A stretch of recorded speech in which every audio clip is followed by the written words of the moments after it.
One day, General Ridgway was touring a heavily bombed area with a young officer. The officer, feeling a bit nervous, asked, "Sir, how can you stay so calm when we're so close to the enemy?" Ridgway smiled and said, "I always keep in mind that they're just as nervous about me being close to them." The officer, still worried, asked, "But what if they decide to aim right here?"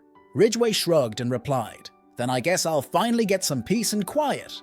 The officer chuckled, then added, "Well, General, my father used to say, 'Behind every reckless man is the shadow of a very talkative woman.'" Ridgway laughed and said, "Well, your father must have been a real philosopher." An officer nervously tried to impress General Marshall with a very detailed map of their next operation. Marshall studied it carefully and finally asked, "Lieutenant, did you account for every possible scenario on this map?"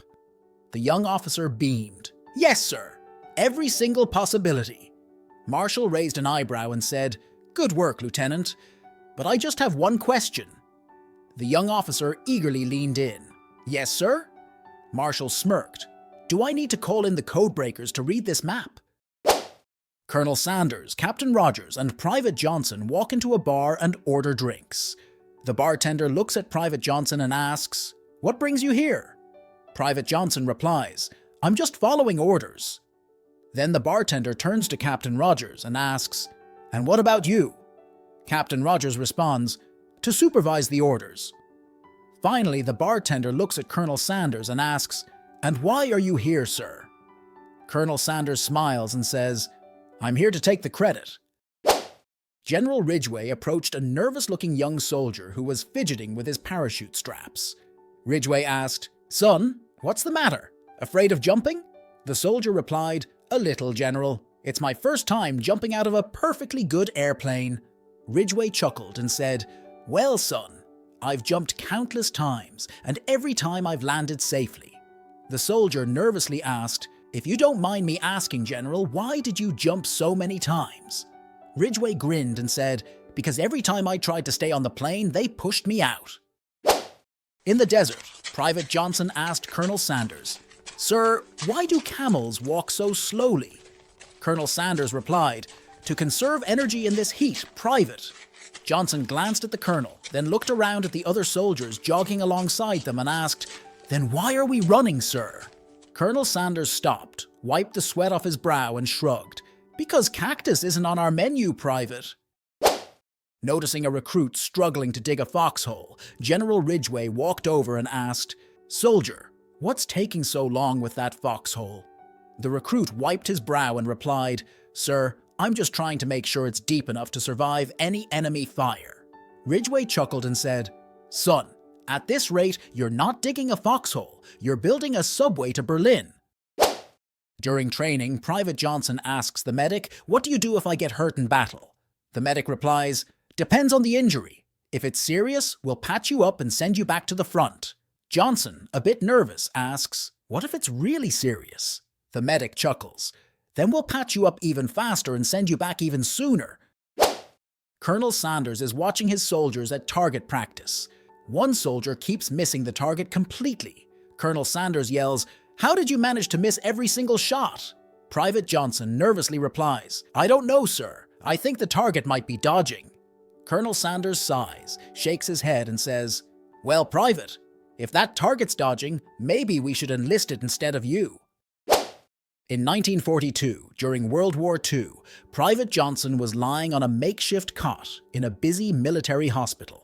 He had just finished his treatment, and now a female doctor, with her brow furrowed, was reviewing his medical records. As part of the post-treatment checkup, the doctor asked him, "When was the last time you had intercourse with a woman?" "1940, ma'am," Private Johnson replied. The doctor raised her eyebrows in surprise. "That was quite a while ago," she remarked. Private Johnson glanced at the clock and with a grin said, "Well, ma'am, it's only 2040 now."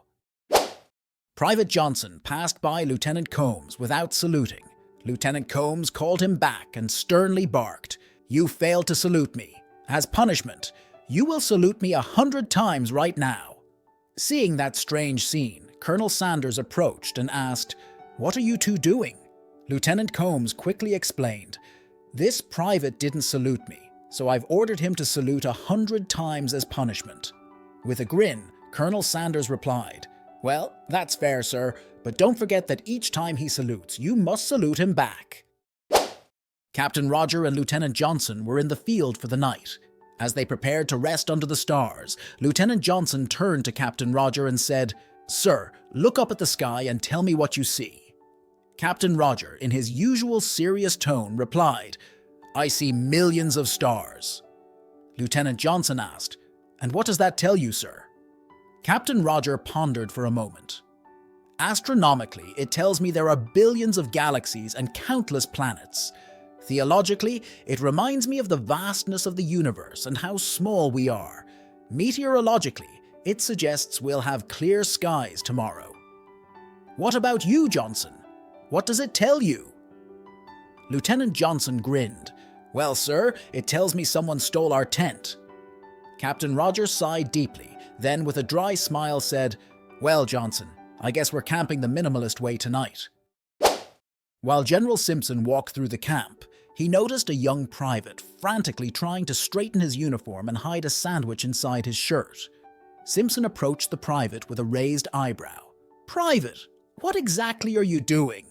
The nervous soldier stammered, General, just preparing for the battle, sir." Simpson smirked and continued, "And what's that inside your shirt? A top-secret military ration?" The private sheepishly revealed the sandwich. "No, sir, just in case the enemy doesn't want to take a lunch break." Simpson gave a thoughtful nod. "Ah, tactical rations, I see. Just make sure you don't confuse that sandwich with a grenade. Could end in quite the explosive lunch." General LeMay walks into the restroom at a military base.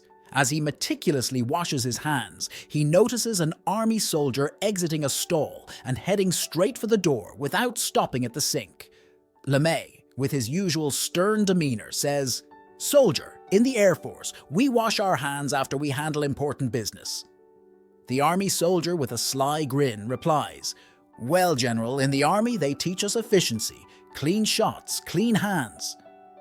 LeMay, taken aback for a moment, lets out a rare chuckle and says, "Touché, soldier."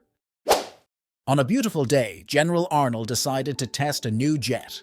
Confidently settling into the cockpit alongside a test pilot, they took off smoothly. Minutes into the flight, they heard an unusual noise coming from the engine. Instead of panicking, General Arnold turned to the pilot and quipped, "It seems someone might have left some screws loose in there." The pilot, equally quick-witted, responded, "Well, we just have to make sure we don't fly too fast and shake the rest of them out." General Arnold chuckled and replied, "In that case, let's keep it slow and steady. We wouldn't want to turn this test flight into a hardware store grand opening." Ever since, whenever General Arnold went for an aircraft inspection, he would jokingly ask the engineers, "Did you check all the screws?"